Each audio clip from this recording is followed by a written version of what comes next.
The Shadow of the Ebony Tree. Deep within the heart of Eldermere Forest, an ancient ebony tree loomed like a sentinel of darkness. Its gnarled branches clawed at the sky, and its bark, black as a moonless night, shimmered faintly under the light of the stars. For centuries, the villagers whispered of the tree's sinister reputation. It was said that 3 witches, banished long ago, had cursed the tree in their wrath, binding their restless spirits to it. Its dark fruit, heavy and alluring, promised either fortune or ruin to those daring enough to partake. Few were bold or foolish enough to approach. But Isla was not like most villagers. At 17, Isla's curiosity often led her where others dared not tread. Life in the village was predictable, safe, and stifling. The stories of the ebony tree, retold around flickering hearth fires, had always captivated her. Were they just tales meant to keep children from wandering too far into the woods? Or was there truth behind the ominous warnings? One crisp autumn evening, Isla made up her mind. Armed with little more than her courage and a lantern, she ventured into Eldermere Forest. The forest was eerily quiet as Isla approached the tree. The lantern's glow cast shifting shadows on the forest floor, but the ebony tree's dark outline swallowed the light entirely. Up close, it was even more imposing than she'd imagined. Its roots twisted like serpents, disappearing into the earth, and the fruits hanging from its branches looked almost like polished obsidian. "Fortune or ruin," Isla murmured, reaching out. Her fingers brushed the smooth surface of one of the fruits. It was cool to the touch, and a strange shiver ran up her arm. Before she could second-guess herself, she plucked the fruit. The moment the stem snapped, the ground beneath her feet trembled. A low, guttural sound, half a groan, half a growl, rumbled through the air. The fruit in her hand grew warm, then hot, until she was forced to drop it. It hit the ground with a heavy thud and cracked open, spilling a thick, inky substance that soaked into the soil. Then came the voices. "We awaken. Our vengeance waits no longer. Who dares disturb the sisters?" The air grew heavy, and 3 spectral figures began to materialize around the tree. They were women, or at least they had been once. Their forms shimmered, translucent and ghastly. Each had a different aura, one wreathed in fire, another in shadows, and the third in a storm of swirling mist. Isla stumbled back, her heart pounding. I didn't mean to." "Silence," hissed the fiery witch, her eyes blazing like coals. "You have freed us, child. For that we are grateful. But gratitude comes with a price," added the shadowy witch, her voice like the rustling of dry leaves. The mist-shrouded witch smiled faintly. "The price is chaos." As one, the witches raised their hands toward the village. Isla turned just in time to see tendrils of dark energy snaking through the trees, racing toward the distant lights of her home. By the time Isla returned to the village, chaos had already begun. Crops withered in the fields, livestock scattered, their panicked cries echoing through the night. The well water turned brackish, and strange shadows flickered at the edges of the villagers' vision. Fear and confusion gripped everyone. "What have you done, Isla?" her father demanded when he saw her. His face was pale, his hands trembling. "Did you go to the tree?" "I didn't know this would happen," Isla cried. I'll fix it somehow." The village elder, a stern woman named Margaret, stepped forward. "The curse has returned," she said grimly.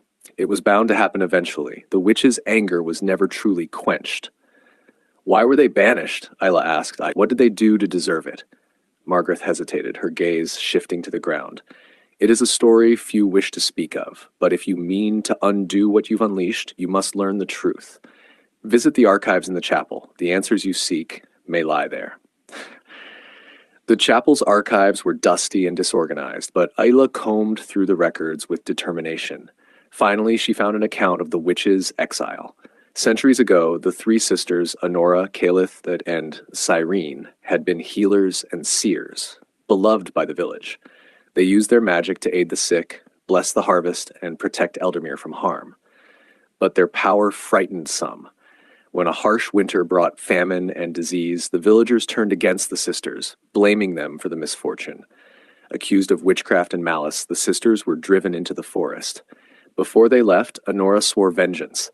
"If we are to be cast out as monsters," she said, "then monsters we shall be." The sisters cursed the village, binding their spirits to the ebony tree as a final act of defiance. Isla's hands trembled as she closed the book. The witches had been wronged, but their curse had brought suffering for generations. To end it, Ela realized she would have to confront the sisters directly. The witches were waiting for her beneath the ebony tree, their spectral forms flickering like candle flames. The air around them crackled with power. "You return," Caliph said, her shadowy form coiling like smoke. "Do you seek to bargain, child, or to beg?" "I seek to understand," Isla replied, standing her ground. "You were exiled unfairly. I know that now. But the village you're punishing today isn't the one that wronged you. Their descendants don't deserve this." Cyrene, the mist-shrouded witch, tilted her head. "And what of us? Do we not deserve justice for what was done to us?" "I can't change the past," Ila admitted, "but maybe I can help you find peace." The witches exchanged glances. Honora's fiery aura dimmed slightly. "Peace," she said bitterly. "What would you know of peace? We were betrayed by those we trusted most." "But you were healers once," Isla said desperately. "You cared for the village. Can't you care again?" The witches were silent for a long moment. Then Honora spoke. "If you truly wish to end the curse, you must prove your worth. Gather 3 offerings, one for each of us. Something that represents truth, something that represents forgiveness, and something that represents renewal. Only then will we consider your plea." Ela spent the next day searching for the offerings. For truth, she chose the village's oldest mirror, a symbol of reflection and honesty. For forgiveness, she took a keepsake from her family, a carved wooden dove that had been passed down through generations. For renewal, she collected seeds from the village's last surviving apple tree, a promise of life and growth. When she returned to the ebony tree that evening, the witches inspected her offerings.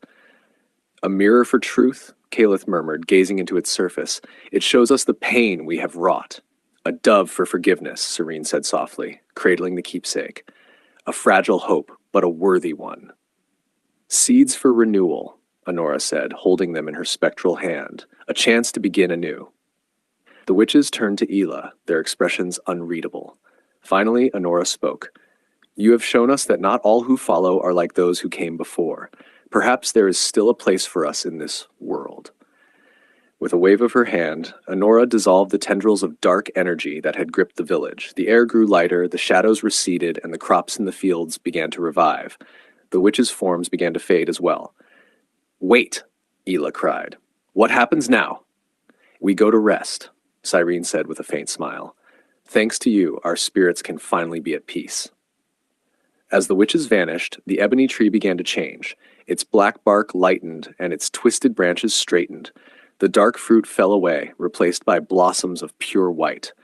The village was saved, and the curse was broken. But Isla knew she would never forget the lessons of the witches, the power of understanding, the importance of forgiveness, and the possibility of renewal even in the face of centuries-old pain.